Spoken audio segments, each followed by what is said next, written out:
नमस्कार दोस्तों, स्वागत है आपका आज के एपिसोड में। आज का जो हमारा टॉपिक है वो बेहद इंपॉर्टेंट है, खासकर सिक्किम के लिए, क्योंकि सिक्किम के 2 वाद्य यंत्रों को जीआई टैग दिया गया है और इसके बारे में हम विस्तार से डिस्कस करेंगे कि ये 2 वाद्य यंत्र कौन कौन से, इनकी विशेषताएं क्या है। लेकिन सबसे पहले हम समझ लेंगे पूरी खबर को।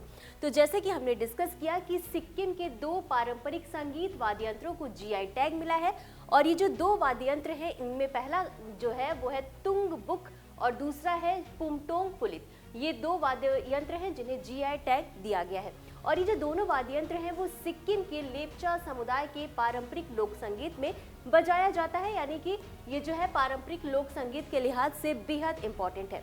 और इसी के साथ आपको बता दें कि 5 नवंबर को भारत सरकार की भौगोलिक संकेत रजिस्ट्री में इसे पंजीकृत किया गया था और इसे प्रदान कब किया गया, तो इसे नई दिल्ली में पहले जनजातीय व्यापार सम्मेलन में पंजीकरण प्रमाण पत्र दिए गए।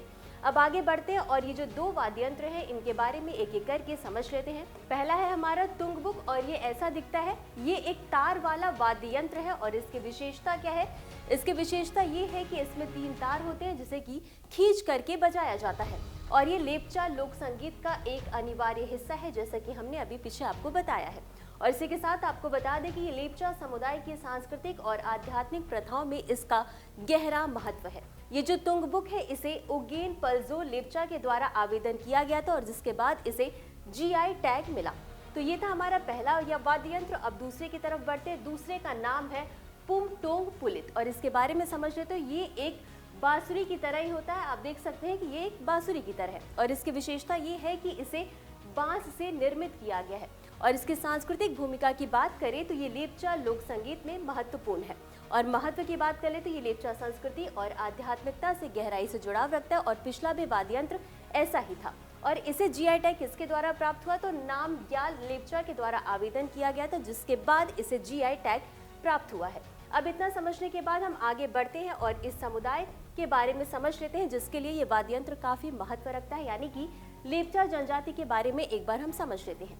तो लेप्चा जनजाति है वो स्वयं को रोंग या रोंगकूप्स भी कहती है और ये मुख्य रूप से पूर्वी नेपाल, पश्चिमी भूटान, सिक्किम और पश्चिम बंगाल के मूल निवासी होते हैं और साथ ही सिक्किम राज्य में इन्हें अनुसूचित जनजाति के रूप में वर्गीकृत किया गया है। और ये आपको बता दें कि ये सिक्किम के सबसे प्रारंभिक निवासी हैं और ये भी कहा जाता है कि इन्होंने भूटिया लोगों की संस्कृति के कई तत्वों को अपनाया और ये जो भूटिया लोग हैं वो 14वीं शताब्दी के बाद तिब्बत से सिक्किम आए थे।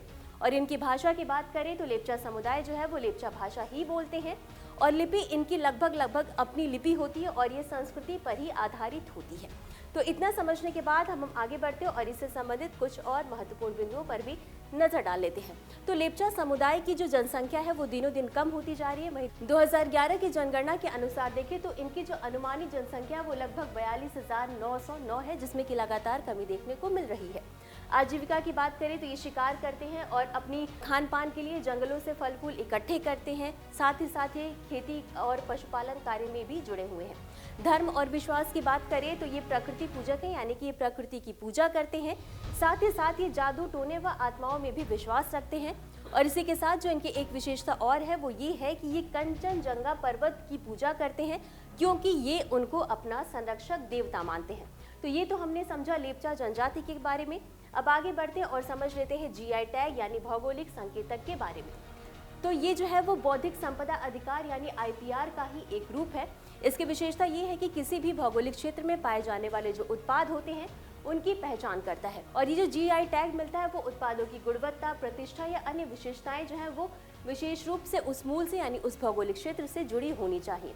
और आपको बता दें ये जो जीआई टैग है वो कृषिगत, प्राकृतिक या विनिर्मित वस्तुएं जिसमें कि हस्तशिल्प, औद्योगिक वस्तुएं, खाद्य पदार्थ शामिल होते हैं, इन्हें जीआई टैग दिया जाता है।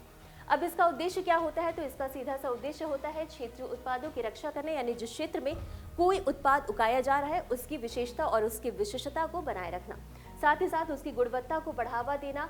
और जब किसी पदार्थ को, किसी उत्पाद को जीआई टैग दिया जाता है तो इससे उसका बाजार मूल्य भी बढ़ता है, उसके नकली उत्पाद नहीं बनते हैं। और यही है कि अनधिकृत उपयोग को रोकना और साथ ही साथ स्थानीय उत्पादकों के लिए आर्थिक लाभ भी सुनिश्चित होता है, यानी कि उनकी आजीविका के नए स्रोत भी खुलते हैं। अब आगे बढ़ते हैं और एक बार इसकी कानूनी ढांचा को भी समझ लेते हैं। तो भारत ने भौगोलिक संकेतक पंजीकरण और संरक्षण अधिनियम 1999 विनियमित किया था और 2003 में इसे लागू किया। जारीकर्ता की बात करें तो वाणिज्य और उद्योग मंत्रालय के अधीन भौगोलिक संकेत रजिस्ट्री चेन्नई के द्वारा इसे जारी किया जाता है।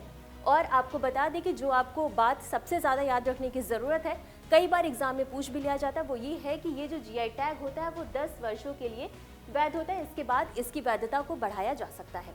अब इसके लाभ की बात कर ले तो जीआई टैग जब किसी उत्पाद को मिलता है तो क्या होता है, तो आर्थिक महत्व बढ़ता है, उसका संरक्षण होता है, साथ ही साथ जिस क्षेत्र में उस उत्पाद को जीआई टैग मिलता है वहाँ के का जो ग्रामीण इलाका होता है उसका विकास होता है, वहाँ के लोगों को रोजगार के नए अवसर मिलते हैं, रोजगार को बढ़ावा मिलता है और सबसे इम्पॉर्टेंट उस उत्पाद को कानूनी संरक्षण प्राप्त होता है। तो ये था हमारा आज का पूरा डिस्कशन का टॉपिक। अब बारी है आज के हमारे अभ्यास प्रश्न की, तो प्रश्न भी देख लेते हैं। प्रश्न है, हाल ही में सिक्किम के लेप्चा समुदाय के किन 2 पारंपरिक वाद्य यंत्रों को भौगोलिक संकेत यानी जीआई टैग प्रदान किया गया है? आपके ऑप्शंस है ए नगाड़ा और ढोल, बी वीणा और तबलास, सी तुंगबुक और पुमटोक पुलित या डी हारमोनियम और बांसुरी। तो इस प्रश्न का उत्तर आपको हमेशा की तरह कमेंट बॉक्स में देना है। आज के लिए बस इतना ही, मिलते हैं अगले एपिसोड में इसी तरह कुछ अहम और ज़रूरी खबरों के साथ। तब तक के लिए धन्यवाद।